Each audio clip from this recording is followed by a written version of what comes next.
This project is Toledo, $43.93, part of the Tri-State Bundle. We're going to start here in the reception waiting. This has an odd transaction top or a waiting room sill. The actual wall is 22 3/4 inches deep. So you want to allow overhang, which would be our typical on either way. However, the glass track is 2.5 inches to center from the reception. So you won't want to allow for this in the solid surface sills. So you'll have a two-piece sill. You just want the glass to be close enough to the front so someone can open it while sitting down because it is so deep. Walking in,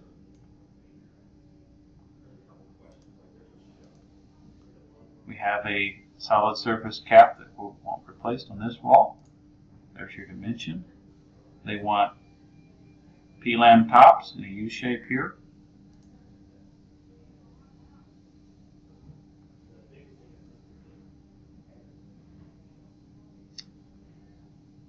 Go ahead and add just typical two-drawer file cabinets at various areas, just as you see fit. They really only need 2 knee spaces in this area.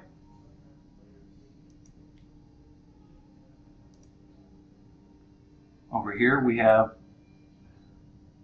a run of wall cabinets. It's 242 1/4. It runs the entire length.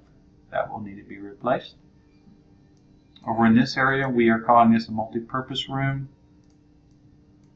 It's real similar to over here, just have a U shape here. They will want 3 knee spaces, and you just want 1 2-file drawer per knee space.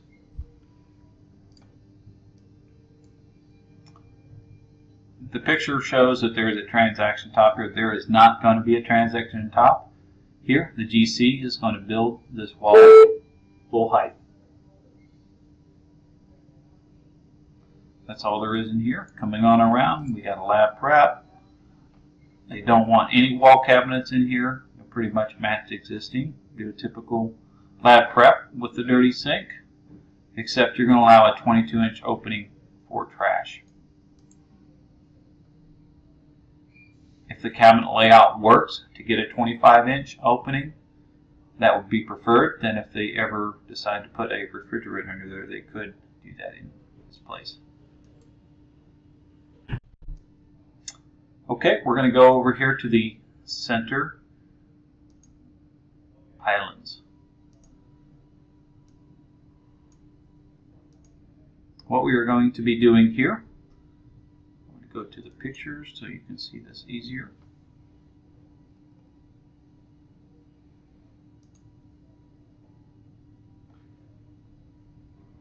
We are going to be cladding these walls all the way around with millwork panels. The walls are currently our laminate, so we'll just apply our typical panel with screws. This here underneath is a privacy divider wall, but it also functions as a chase to where the plumbing, electrical, all that comes through. So you want to send a panel for this side and one on this side that can be mounted in the field. They will likely mount it to this column, and then mount it to the side of the cabinet, the same way on the other side.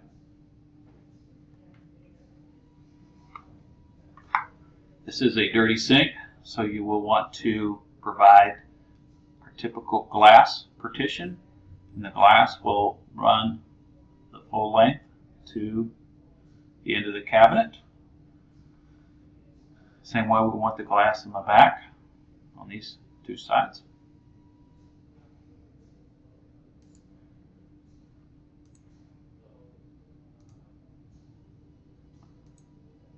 They are wanting us to have, this is a little bit unique because of this location, but they want in this dirty sink, we're going to put a 27-inch cabinet, and then right next to it a 24-inch sink cabinet.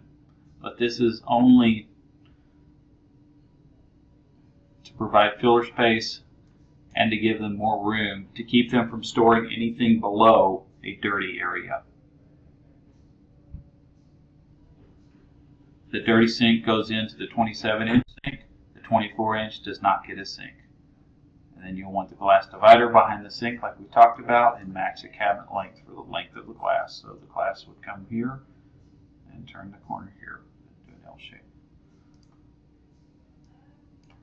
Over on this side, all they want is a 12-inch drawer stack at this end. The rest will leave open to the left. You'll need to have some kind of support, likely, to support this top. This top is to be solid surface. These walls, existing walls, are 60 5/8 long, 5 1/8 inch wide, and you want to apply panels all the way around them. You will do the exact same thing for this here.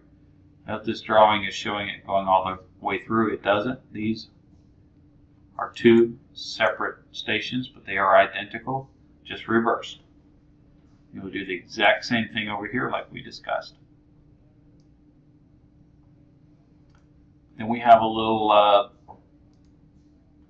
nurse's island here. This is going to be a solid surface top. The GC is to cut the existing low wall. There's a low wall under the cabinet. I'll show you a picture of that.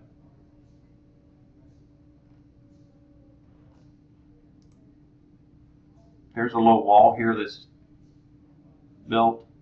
The GC is to cut that down to fit our cabinet so we can use stock cabinets, but you will need to note that on the drawings.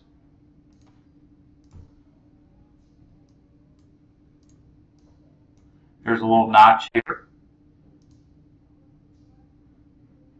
I would prefer if we could notch the top in the plant. It would be ideal. If not, then they can do it in the field. But I think it'd be much better because you will have to have a finished edge here all the way around. The top continues all the way here. They are wanting us to add some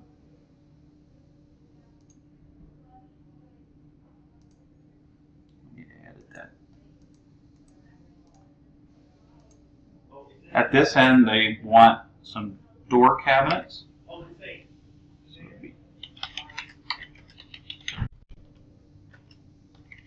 With a shelf for storage.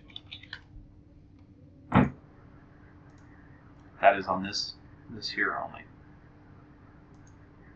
Here you have a solid surface cap. It's a little bit odd, so there wasn't enough room here, so I drew the dimensions here, wall thickness, and it turns here. Now this right here, this edge here is part of a wall.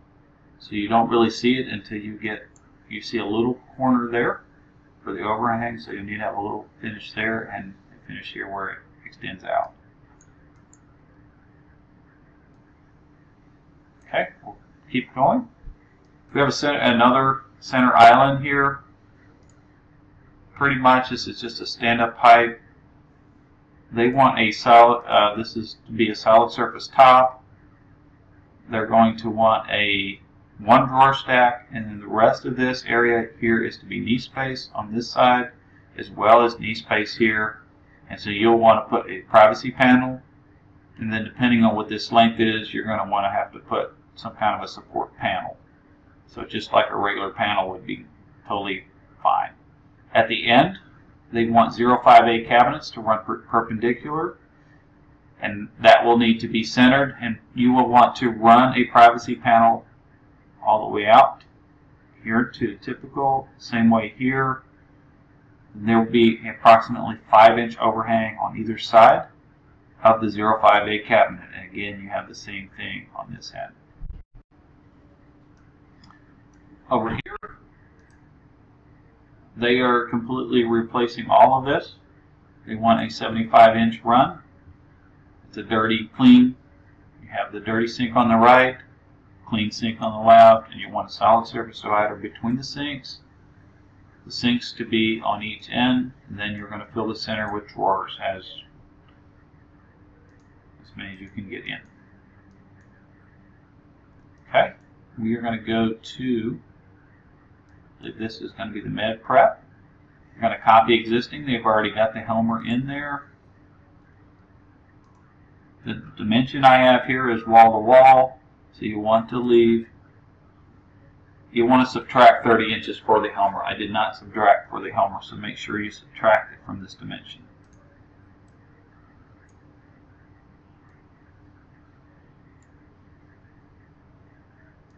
Okay, we're going to go to the back, go to the staff lounge. It's a little bit unique.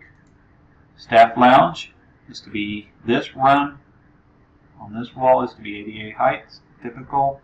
Pictures are showing a dishwasher there. That is going to be moving. They want wall cabinets, but right above the sink, they want you to leave 12 inches off the wall cabinets to the left of the sink to allow room to mount the towel holder so they can reach it easier when they're at the sink.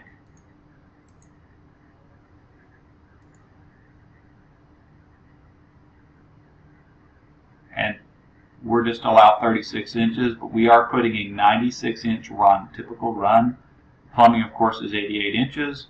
So this note here is more for placement to show you where to place it on the drawing. Over here they have another run at 72 inches. They're completely getting rid of the sink on the left. This thing is going to be stand-up height, full height. You're going to have a sink on the right, and then just to the left of the sink, go ahead and put the dishwasher. So you'll leave a 25-inch opening for that, and then fill in the rest with a drawer stack if you can get it in. There's to be no wall cabinets here. There are windowsills all throughout. You will notice that the windowsills really vary on the depth. So you will need to make them close to that depth. As far as the lengths, you can send long lengths and they can cut in the field.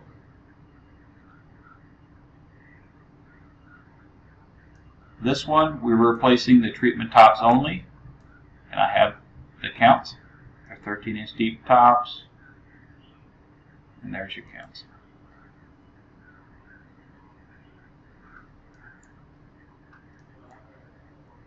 That is all for Toledo 4393 cold water. I'm sorry, Toledo 4393 Tri-State.